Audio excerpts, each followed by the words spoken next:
Hi, welcome to the series of Machine Learning Explained. The topic in this lesson is ROC score. ROC score is frequently used in machine learning and often asked about in interviews for data scientists and machine learning engineers.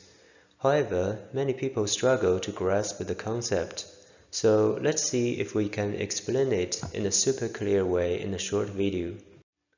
What is ROC? It is the score used to evaluate the performance of classification models. Let's see how it works by going through an example. Suppose that we have built a binary classification model, which can be used to assign some sample points into either the positive class or the negative class. Now we would like to assess how accurate the model is. This is commonly done by running the model on a few test sample points with known class labels. After feeding each of the sample points to the model, we have obtained the estimated probability of the sample being positive. For an actual positive sample point, we hope the estimated probability is high. For example, the model did well for this point, but not so well for this point. Similarly, for an actual negative sample point, we hope the estimated probability is low. For example, this model did a good job for this point, but not for this point. So far, we have been checking the sample points one by one, but can we give a single metric or a score to represent the overall performance of the model on all the sample points? Well, ROC was designed exactly for this purpose. To understand ROC and calculate it, let's start by picking a pair of sample points, one positive and one negative, say sample number 1 and sample number 2. Ideally, a good model should assign a higher probability to the positive sample than what it assigns to the negative sample. This is indeed the case for this pair, but the model may fail to do so with a different pair. To evaluate the model's overall performance, let's consider all possible pairs between positive and negative sample points. We can represent all such pairs in another table. Let each row represent a positive sample and each column a negative sample.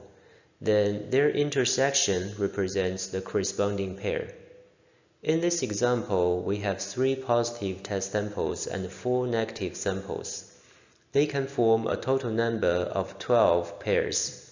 After examining all the pairs, we found that for non-pairs, the model correctly assigns a higher probability to the positive sample than the negative sample in the pair. In other words, if we randomly pick a pair, the model will have a 9 over 12 or 75% chance to correctly assign a higher probability to the positive sample. In fact, this number, 75%, is the ROC score this model achieved on the test dataset. We can verify our calculation by calling the ROC AUC score function from the Python package of sklearn with the numbers used in this example. Indeed, the result matches what we obtained above. That's it.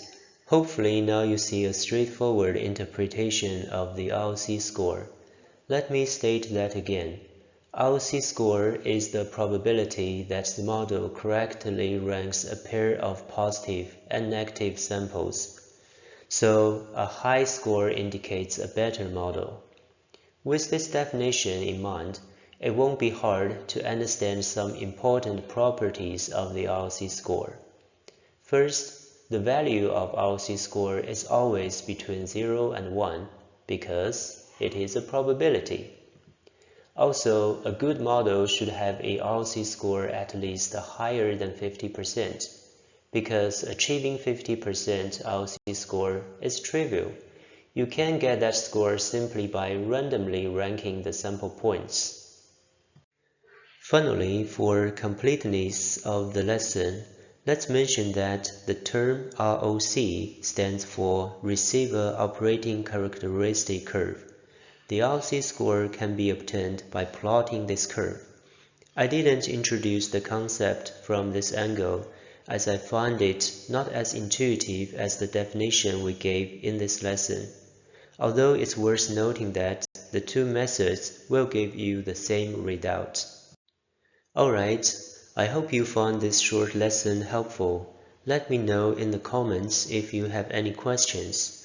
Also, feel free to suggest the topic for a future lesson. See you next time.